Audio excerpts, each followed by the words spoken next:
Assalamualaikum warahmatullahi wabarakatuh. Kami kelompok 3 dari kelas pengauditan G akan mempresentasikan chapter 6 yang berjudul Tujuan dan Tanggung Jawab Auditor. Berikut nama anggota kelompok kami. Selamat menyaksikan.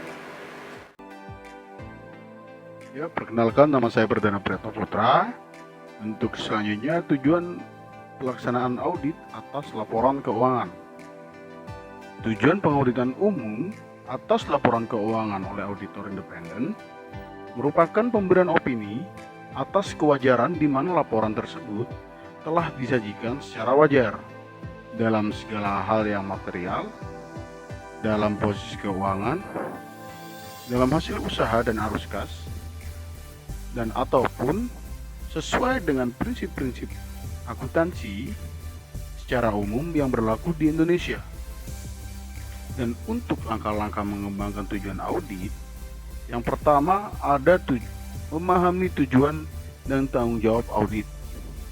Yang kedua, membagi laporan keuangan menjadi berbagai siklus keuangan agar mudah untuk dibaca. Dan untuk yang ketiga, mengetahui asersi manajemen tentang laporan keuangan. Dan untuk yang poin terakhir, mengetahui tujuan umum audit untuk kelompok-kelompok transaksi, peserta akun, dan juga untuk pengungkapan. Assalamualaikum warahmatullahi wabarakatuh. Perkenalkan, nama saya Muhammad Kevin Ibaniar dengan NIM 2017-310-501. Di sini saya akan menjelaskan tentang tanggung jawab manajemen. Tanggung jawab manajemen itu terbagi dari 3, yaitu yang pertama, tanggung jawab untuk mengadopsi kebijakan akuntansi yang baik, menyelenggarakan pengendalian internal yang memadai, dan menyajikan laporan keuangan yang wajar. Kemudian yang kedua itu tanggung jawab manajemen atas kewajaran penyajian atau asersi. Laporan keuangan yang berkaitan dengan laporan keuangan dengan privilege untuk menentukan penyajian dan pengungkapan apa yang dianggap itu perlu. Kemudian yang ketiga, Sarbanes-Oxley Act mengharuskan CEO dan CFO untuk menyatakan bahwa laporan keuangan telah sesuai dengan prinsip akuntansi yang ada di Indonesia. Tanggung jawab auditor, yaitu auditor yang bertanggung jawab untuk merencanakan dan melaksanakan audit guna memperoleh kepastian yang layak tentang apakah laporan keuangan itu telah bebas dari salah saji yang material, apakah itu disebabkan oleh kekeliruan ataupun kecurangan. Terima kasih atas kesempatannya. Saya Trio Oki Wirantara dengan NIM 2017-310-549 akan menjelaskan salah saji yang material vs tidak material. Kesalahan saji biasanya dianggap material jika gabungan dari kesalahan-kesalahan dan kecurangan dalam laporan keuangan akan mempengaruhi keputusan orang-orang yang menggunakan laporan keuangan tersebut. Meskipun para pakar telah berusaha membuat definisi materialitas yang bisa disepakati secara global, tetap saja belum bisa menghasilkan batasan yang pasti mengenai konsep materialitas, sehingga masih sulit untuk memisahkan transaksi bersifat tidak material dengan material. Selanjutnya ada keyakinan yang memadai. Auditor memiliki tanggung jawab untuk mendapatkan tingkat keyakinan yang memadai, namun bukan absolut untuk beberapa alasan berikut. Yang pertama, sebagian besar bahan bukti audit berasal dari pengujian sampel. Yang kedua, penyajian akuntansi berisi estimasi yang kompleks, yang melibatkan sejumlah ketidakpastian serta dapat dipengaruhi oleh peristiwa-peristiwa di masa depan. Yang ketiga, laporan keuangan disusun secara dengan penuh kecurangan, seringkali tidak mungkin untuk dideteksi oleh auditor. Selanjutnya ada kesalahan atau error versus kecurangan atau fraud. Kekeliruan adalah salah saji dalam laporan keuangan yang tidak disengaja, sedangkan kecurangan adalah salah saji dalam laporan keuangan yang disengaja. Kecurangan dapat dibedakan menjadi misappropriasi aktiva atau penyalahgunaan kecurangan karyawan, dan pelaporan keuangan yang curang atau kecurangan manajemen. Selanjutnya ada skeptisme profesional. Agar auditing dapat memberikan kepastian yang layak untuk mendeteksi kekeliruan ataupun kecurangan, maka auditing harus direncanakan dan dilaksanakan dengan sikap skeptisme profesional, yaitu sikap yang penuh dengan keingintahuan serta penilaian kritis atas bukti audit. Terima kasih atas kesempatannya. Saya Iva Kurniatin dengan NIM 2017310776 akan menjelaskan mengenai tanggung jawab auditor dalam mendeteksi salah saji material. Auditor menghabiskan waktu terbesarnya untuk melakukan perencanaan dan menjalankan audit untuk mendeteksi kesalahan yang tidak disengaja yang dilakukan oleh manajemen dan karyawan. Auditor menekankan beragam kesalahan yang diakibatkan oleh kesalahan-kesalahan dalam perhitungan, kealpaan, kesalahpahaman, dan kesalahan penerapan standar akuntansinya. Secara umum, salah saji material dapat dikategorikan menjadi dua, yaitu kualitatif dan kuantitatif. Untuk kategori yang pertama, kualitatif, seperti kesalahan pengelompokan rekening di pelaporan keuangan, dan untuk kategori kedua atau kuantitatif, yaitu kesalahan pencatatan piutang dari pelanggan. Untuk selanjutnya, saya akan menjelaskan mengenai tanggung jawab auditor dalam mendeteksi kecurangan material. Kecurangan lebih sulit untuk dideteksi karena manajemen atau karyawan yang terlibat dalam kecurangan berusaha untuk menutup-nutupi kecurangan tersebut. Kesulitan dalam mendeteksi ini tidak merubah tanggung jawab auditor untuk merencanakan dan menjalankan audit yang tepat. Kecurangan dapat disembunyikan dengan memalsukan dokumentasi, termasuk memalsukan tanda tangan. Sebagai contoh, manajemen yang melakukan kecurangan dalam pelaporan keuangan dapat mencoba menyembunyikan salah saji dengan menciptakan faktur fiktif. Karyawan atau manajemen yang memperlakukan kas secara tidak semestinya dapat mencoba menyembunyikan tindakan pencurian mereka dengan memalsukan tanda tangan atau menciptakan pengesahan elektronik yang tidak sah di atas dokumen otorisasi pengeluaran kas. Terima kasih atas kesempatannya. Saya Muhammad Haris akan melanjutkan presentasi dari teman saya yang sebelumnya, yaitu kecurangan yang berasal dari pelaporan keuangan yang curang dan penyalahgunaan aset. Yang pertama itu ada pelaporan keuangan yang curang akan merugikan pemakai karena menyediakan informasi laporan keuangan yang tidak benar untuk membuat keputusan. Jadi pelaporan keuangan itu akan merugikan yang namanya manajemen untuk membuat keputusan. Dan adanya misappropriasi aktiva, yaitu penyalahgunaan atau kecurangan yang diakibatkan oleh karyawan dan akan mengakibatkan pemegang saham, kreditor, serta pihak lainnya mengalami kerugian karena aktiva tersebut tidak lagi menjadi milik pemiliknya yang sah. Adanya perbedaan penting antara penggelapan aset dan salah saji yang muncul dari penggelapan aset tersebut, yaitu yang pertama adanya aset yang diambil dan penggelapan itu ditutupi dengan cara menyalahsajikan aset. Yang kedua, adanya aset yang diambil dan penggelapan itu ditutupi dengan mengurangsajikan pendapatan atau melebihsajikan beban. Yang ketiga, adanya aset yang diambil namun penyalahgunaannya itu dapat dideteksi. Terima kasih atas kesempatannya. Perkenalkan, nama saya Aisyah Perlia, NIM 2018-310-444. Di sini saya akan menjelaskan tentang tanggung jawab auditor untuk membongkar tindakan ilegal. Beberapa tindakan yang harus dilakukan auditor ketika mengetahui adanya tindakan ilegal. Yang pertama, mempertimbangkan dampaknya terhadap laporan keuangan, termasuk kecukupan pengungkapannya. Yang kedua, auditor juga harus mempertimbangkan dampak dari tindakan ilegal tersebut terhadap hubungan KAP dengan manajemen. Yang ketiga, auditor juga harus mengkomunikasikan dengan komite audit atau otoritas lainnya yang setara untuk meyakinkan bahwa mereka mengetahui adanya tindakan ilegal tersebut. Komunikasi dapat dilakukan secara lisan maupun tertulis. Jika dilakukan secara lisan, sifat komunikasi dan diskusi yang dilakukan harus didokumentasikan dalam arsip pengauditan. Baik, di sini saya akan menjelaskan tindakan ilegal yang berdampak langsung. Pelanggaran atas undang-undang dan peraturan tertentu memiliki dampak keuangan yang langsung terhadap saldo akun tertentu dalam laporan keuangan. Tanggung jawab auditor atas tindakan ini sama dengan tanggung jawab auditor atas kekeliruan dan kecurangan. Sebelumnya itu, tanggung jawab auditor yaitu setiap melakukan audit. Auditor biasanya akan mengevaluasi apakah terdapat bahan bukti yang tersedia yang mengindikasikan adanya pelanggaran yang signifikan terhadap peraturan perpajakan pemerintah. Oleh karena itu, untuk melakukan evaluasi ini, auditor dapat melakukan diskusi dengan personel klien dan memeriksa laporan yang diterbitkan oleh kantor pajak setelah selesai memeriksa pajak penghasilan klien. Baik, di sini saya akan melanjutkan tentang tindakan ilegal berdampak tidak langsung. Sebagian besar tindakan ilegal hanya mempengaruhi laporan keuangan secara tidak langsung.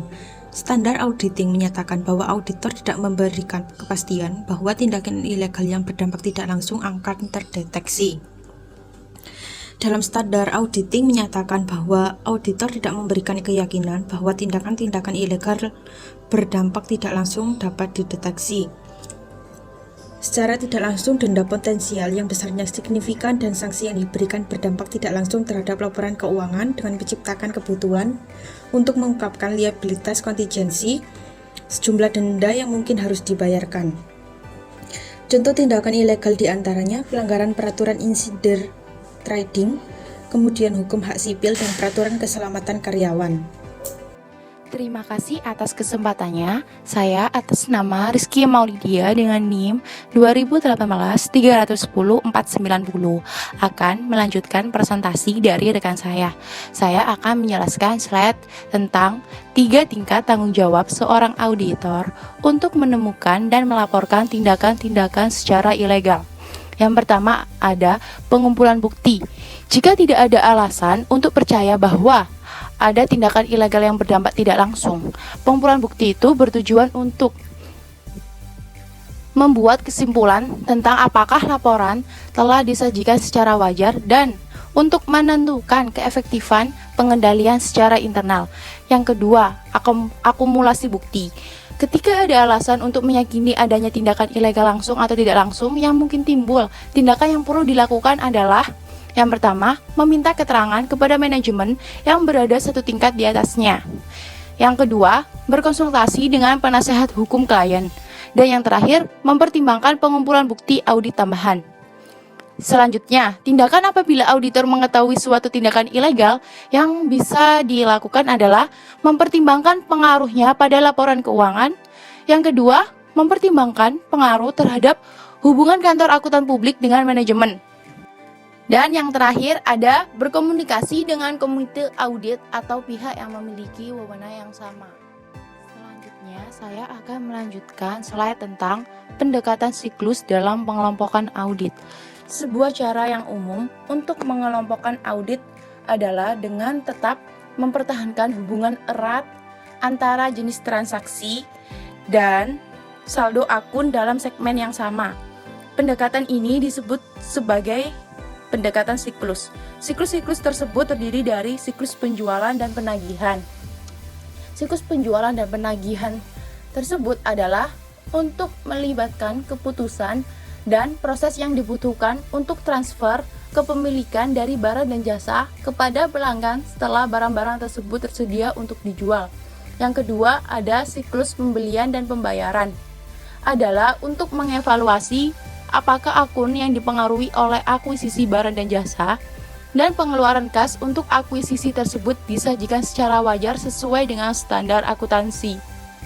Dan yang ketiga, ada siklus penggajian dan kepegawaian, yaitu meliputi penggunaan tenaga kerja dan pembayaran ke semua pegawai tanpa memperhatikan klasifikasi atau metode penentuan kompensasi. Siklus ini penting karena yang pertama, gaji dan upah dan pajak penghasilan pegawai dan beban pegawai lainnya merupakan komponen utama pada kebanyakan perusahaan. Dan yang kedua, beban tenaga kerja atau labor merupakan mempertimbangkan kepentingan dalam penilaian persediaan dalam perusahaan manufaktur dan konstruksi, yang bahwa klarifikasi dan alokasi beban upah yang tidak pantas dapat menyebabkan salah saji laba bersih secara material. Dan yang ketiga, ada pengajian merupakan bidang yang menyebabkan pemborosan sejumlah sumber daya perusahaan karena inefisiensi atau pencurian melalui fraud. Dan yang keempat, ada siklus persediaan dan pergudangan, merupakan siklus transaksi lainnya bagi perusahaan manufaktur. Bahan baku memasuki siklus persediaan dan pergudangan dari siklus akuisisi dan pembayaran, sementara tenaga kerja langsung memasukinya dari siklus penggajian dan personalia. Dan yang terakhir ada siklus akuisisi modal dan pelunasan. Kembali berfokus pada akuisisi sumber daya modal melalui utang berbunga dan ekuitas pemilik dan pembayaran kembali pada modal tersebut. Terima kasih atas kesempatannya. Nama saya Misal Yurdavinsi dengan NIM 2018310513. Di sini saya akan menjelaskan mengenai arus transaksi dari jurnal ke laporan keuangan. Langkah pertama adalah mengidentifikasi transaksi. Identifikasi transaksi ini merupakan langkah awal yang harus dilakukan, yaitu untuk mencari tahu transaksi apa saja yang telah berlangsung selama periode tersebut, seperti transaksi penjualan, penerimaan kas, pembelian barang dan jasa, pengeluaran kas, biaya gaji dan pengeluaran, lalu alokasi dan penyesuaian. Setelah informasi transaksi diidentifikasi, kemudian dicatat secara runtut di jurnal, dengan dimasukkan ke dalam satu rekening di debit dan satu rekening di kredit, seperti jurnal penjualan, jurnal penerimaan kas, jurnal pembelian, jurnal pengeluaran kas, jurnal gaji, lalu jurnal umum. Langkah selanjutnya yaitu memposting transaksi yang sudah dicatat dalam jurnal ke dalam buku besar utama dan buku besar pembantu. Buku besar adalah kumpulan rekening-rekening pembukuan yang masing-masing digunakan untuk mencatat informasi tentang aktiva tertentu. Langkah selanjutnya yaitu penyusunan neraca saldo.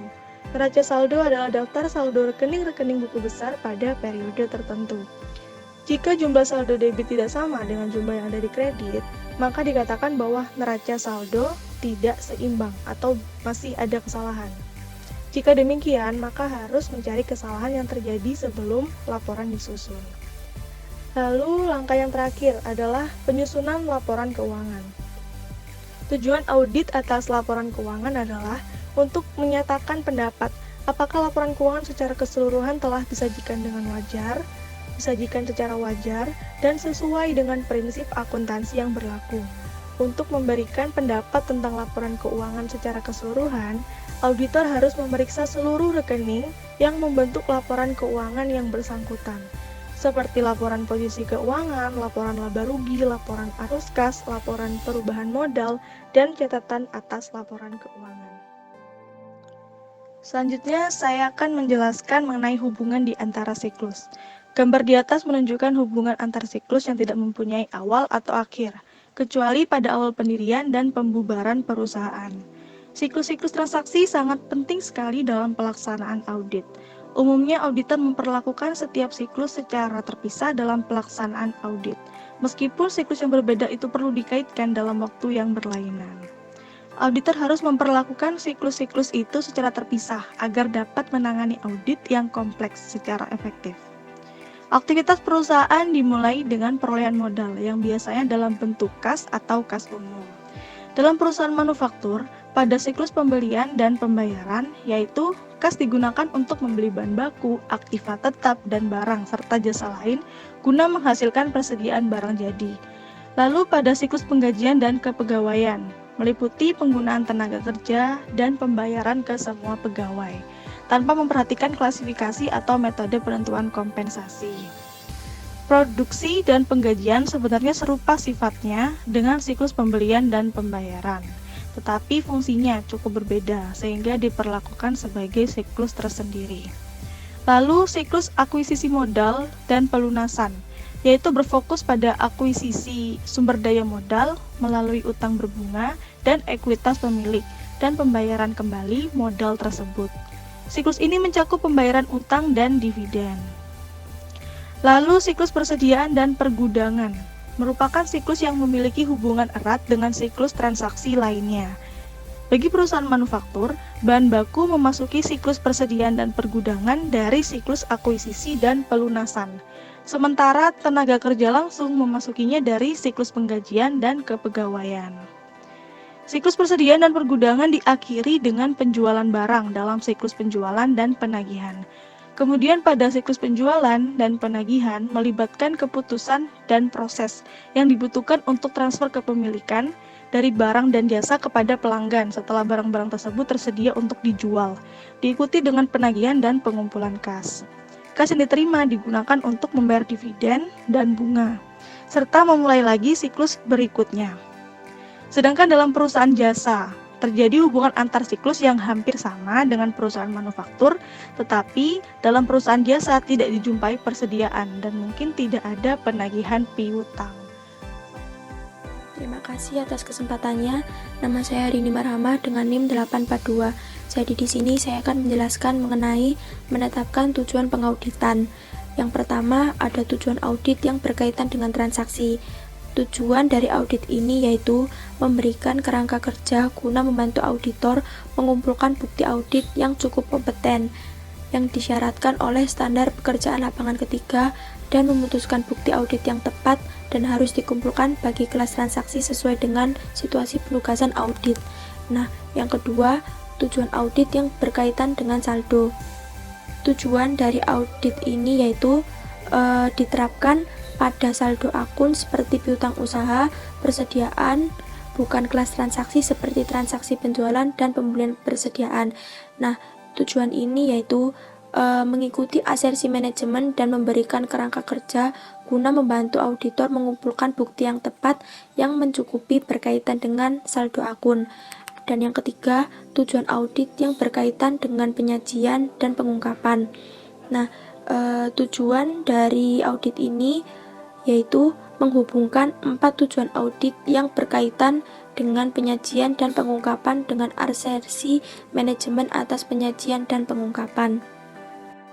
Baik, selanjutnya saya akan menjelaskan mengenai asersi manajemen. Asersi manajemen adalah pernyataan yang tersirat atau tertulis oleh manajemen mengenai kelompok-kelompok transaksi dan akun-akun terkait, serta pengungkapan dalam laporan keuangan. Asersi manajemen ini diklasifikasikan ke dalam 3 kategori. Yang pertama, asersi tentang kelas transaksi dan peristiwa selama periode yang diaudit. Yang kedua, asersi tentang saldo akun pada akhir periode. Dan yang ketiga, asersi tentang penyajian dan pengungkapan. Baik, untuk selanjutnya saya akan menjelaskan mengenai asersi manajemen untuk setiap kategori asersi. Yang pertama, asersi mengenai kelompok transaksi dan kejadian. Jadi, asersi manajemennya adalah keterjadian, kelengkapan, akurasi, klasifikasi, dan pisah batas. Lalu yang kedua, terdapat asersi mengenai saldo akun. Yang pertama adalah eksistensi, kelengkapan, penilaian dan alokasi, dan hak dan kewajiban. Dan yang terakhir, ada asersi mengenai penyajian dan pengungkapan. Poin pertama yaitu keterjadian dan hak dan kewajiban, lalu kelengkapan, serta akurasi dan penilaian, dan yang terakhir klasifikasi dan pemahaman. Jadi di asersi manajemen itu terdapat 2 tujuan, tujuan audit khusus serta tujuan audit umum yang akan dijelaskan secara detail pada slide selanjutnya oleh rekan saya. Assalamualaikum warahmatullahi wabarakatuh. Terima kasih atas kesempatannya. Perkenalkan, nama saya Dika Margareta Putri dengan NIM 2018310843. Di sini saya akan menjelaskan tentang tujuan audit terkait transaksi, yang dimana tujuan audit terkait transaksi ini merupakan kerangka kerja guna membantu auditor untuk mengumpulkan bukti audit yang kompeten dan memutuskan bukti audit yang tepat yang harus dikumpulkan sesuai penugasan audit. Tujuan audit terkait transaksi ini itu untuk memastikan bahwa transaksi-transaksi yang dilakukan itu sudah dicatat dengan tepat dan benar. Nah, tujuan audit terkait transaksi ini macamnya itu ada 2. Tujuan umum audit terkait transaksi sama tujuan khusus audit terkait transaksi. Tujuan umum audit terkait transaksi itu merupakan tujuan yang berkaitan dengan semua transaksi dan dinyatakan dalam istilah yang luas. Tujuan macam-macam tujuan umum audit terkait transaksi itu ada 6 macam. Yang pertama, keterjadian. Itu termasuk tujuan kayak transaksi yang dicatat itu memang ada. Contohnya itu seperti pencatatan transaksi penjualan ke dalam jurnal penjualan. Nah, padahal itu tidak ada tidak ada transaksi penjualannya. Itu kenapa kok dicatat? Nah, itu termasuk pelanggaran dalam keterjadian. Lalu yang kedua ada kelengkapan. Kelengkapan itu tujuannya itu kayak transaksi yang terjadi itu telah dicatat atau belum. Kayak misalkan ada transaksi penjualan. Nah, itu dia itu harus langsung mencatat. Jangan sampai tidak mencatat gitu. Yang ketiga itu ada keakuratan. Keakuratan tujuannya ini tuh untuk transaksi yang dicatat itu dinyatakan pada jumlah yang benar. Contohnya itu kayak jumlah barang yang dikirim itu berbeda dengan jumlah yang terdapat pada faktur penjualan. Itu termasuk pelanggaran dalam keakuratan. Yang keempat itu ada posting dan pengiktisaran. Itu tujuannya itu kayak apakah transaksi yang dicatat itu dimasukkan ke dalam file induk dan diiktisarkan dengan benar. Lalu yang kelima itu ada klasifikasi. Klasifikasi itu tujuannya itu untuk apakah transaksi-transaksi yang telah dimasukkan ke dalam akun yang tepat. Contohnya tuh kayak pencatatan transaksi penjualan tunai. Nah, tapi kita mencatatnya itu transaksi penjualan kredit. Nah, itu termasuk pelanggaran klasifikasi. Yang keenam itu ada penetapan waktu. Nah, itu tujuannya itu kayak transaksi yang dicatat pada tanggal yang benar. Misalkan, ada transaksi penjualan pada tanggal 1, tetapi kita mencatatnya pada pengiriman barang. Itu termasuk kesalahan pada penetapan waktu. Selanjutnya ada tujuan khusus audit terkait transaksi.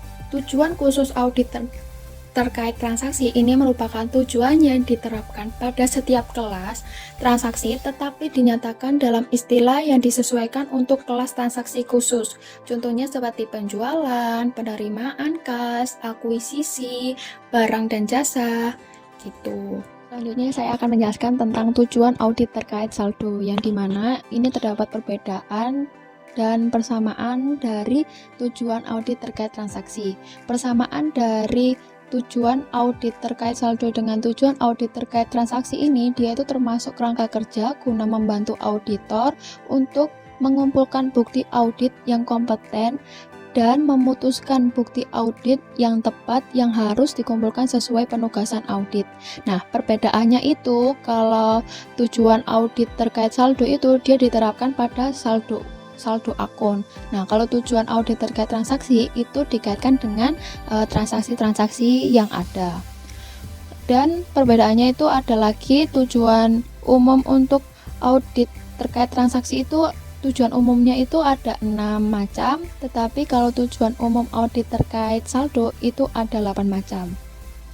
Tujuan audit terkait saldo itu macamnya ada 2, tujuan umum audit terkait saldo sama tujuan khusus audit terkait saldo. Tujuan umum audit terkait saldo itu ada 8 macam. Yang pertama ada eksistensi. Eksistensi itu termasuk kayak jumlah yang tercantum itu apakah memang ada. Contohnya kayak pencantuman piutang usaha pelanggan dalam neraca saldo piutang. Padahal itu tidak ada piutang. Tetapi kenapa kok dicatat? Nah, itu termasuk pelanggaran eksistensi. Yang kedua itu ada kelengkapan. Kelengkapan itu apakah jumlah yang ada telah dicantumkan. Ini kayak kebalikannya. Kayak contohnya itu kayak kelalaian belum mencantumkan piutang usaha pelanggan dalam neraca saldo piutang, padahal seharusnya kan ada.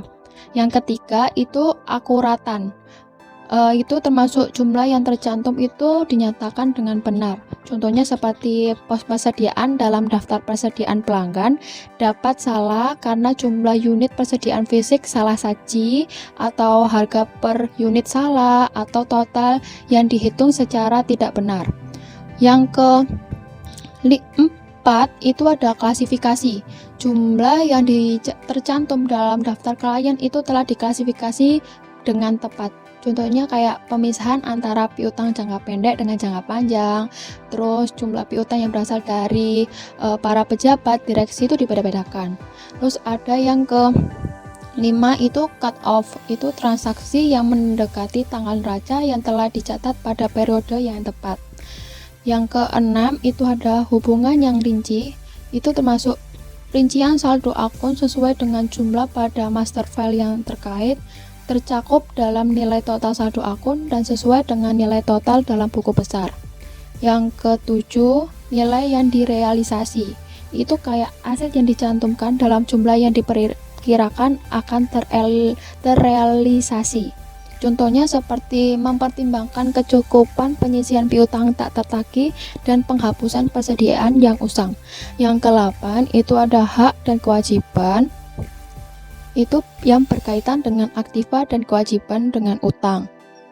Lalu selanjutnya ada tujuan khusus audit terkait saldo, yang dimana tujuan khusus audit terkait saldo dari setiap saldo akun pada laporan keuangan dapat dikembangkan.